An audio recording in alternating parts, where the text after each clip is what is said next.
Good afternoon, I'm Dwayne Carpenter, Sports Information Director here at West Virginia Wesleyan College. We're here for the Men's Soccer Coaches Corner. Joining me as always is Head Coach Gavin Donaldson. Gavin, thanks for being here today. No problem. Looking back at last week, you had 3 games last week. Maybe break down each one. I started the week off with AB. I know that was a big, AB kind of stole the WVIC championship from us last year. I know it's nice to get that victory over AB. It certainly is. I mean, they're always a good team, and regardless of where each of our teams are in the standings, this is a rivalry that goes back into the 1960s. And oddly enough, after all that time and all those matches, we were tied, even up in wins, losses, and ties. While this game may have meant a lot more in a lot of different ways, kind of what it means for us is that we secured ourselves a spot in the conference tournament with that win, and we got to go up one game in the overall standings for the 40 years of playing it. Right, the overall record now 32-31, and 6 for those not aware. It's been a long-standing rivalry, a good rivalry, and it's nice to be back on top 32-31 in that regards. It is, and I'm sure next year we'll bring another challenge where they could bring it back even, and that's really probably the way good rivalries should be, is that each team is taking a swing at the other one each year. Yeah, okay. You moved on to Ohio Valley. You handled them pretty easily, but Brett Fackenthal had a hat trick within 18 minutes of the first period. Have you ever seen a performance quite like that, scoring 3 goals in that short amount of time? Well, I'd like to say I have, but I'd probably be lying. So really, I think it was Brett was on for the day. Things fell our way. As a team, we played very, very well.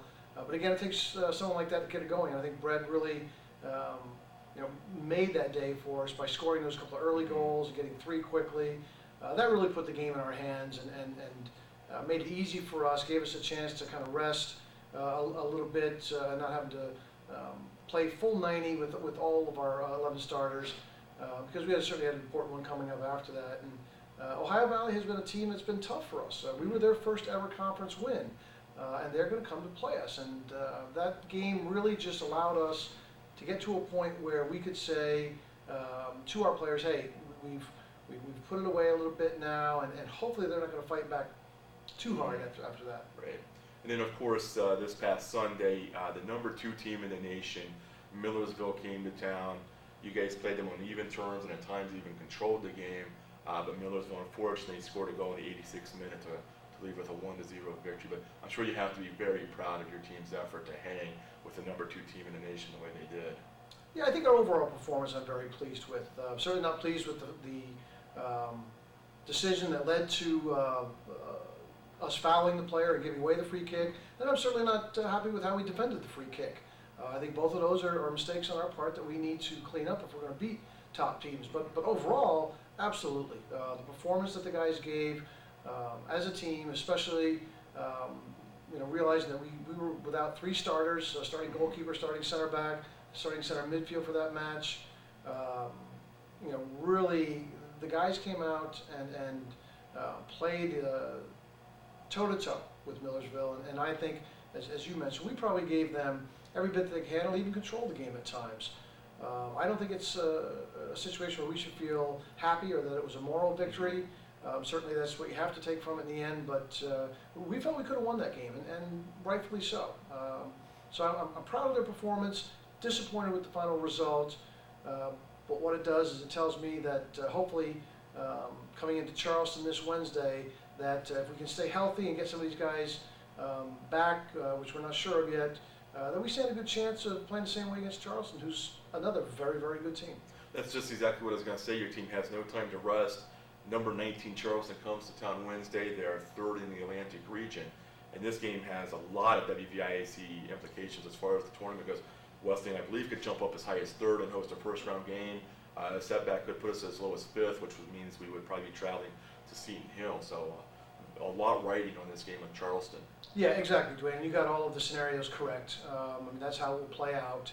And certainly, for us, the chance to give Charleston their first loss in the conference all year is another side to that. And again, we're 6-1 at home, and this team plays well at home. If I could play all my games against our opponents at home, I'd probably have a better record this year. But certainly, we need to get some guys healthy, and with the flu going around, a couple injured guys, and then also losing a player to a 5th yellow card for this upcoming game now with Charleston, We haven't put ourselves in the best of situations, but I hope that the resiliency that they showed in the Millersville match will continue into the Charleston match. Okay, and then you wrap up your regular season with another ranked opponent, Cal, PA, and they're going to be here Saturday at 4 o'clock. So you're finishing your year against quality competition. Yeah, you may be seeing 3 of the 4 teams that make the NCAA tournament from our region in this last week. Yeah. Again, just a quirk of the schedule, that's how it goes. But thankfully for us, we get them at home. Hopefully for us, we get healthy quickly. And you know, if we can get 1 win out of 3, I'd be happy. If we can get 2, I'd be ecstatic. I think that would mean a lot going into the conference tournament and finishing out the year, which so far hasn't lived up to what we had hoped it would expectation-wise. But you can certainly change your long-term view of that by winning in the end when it matters. Okay. All right, Bobcat fans, mark that on your calendar this Wednesday at 7 p.m.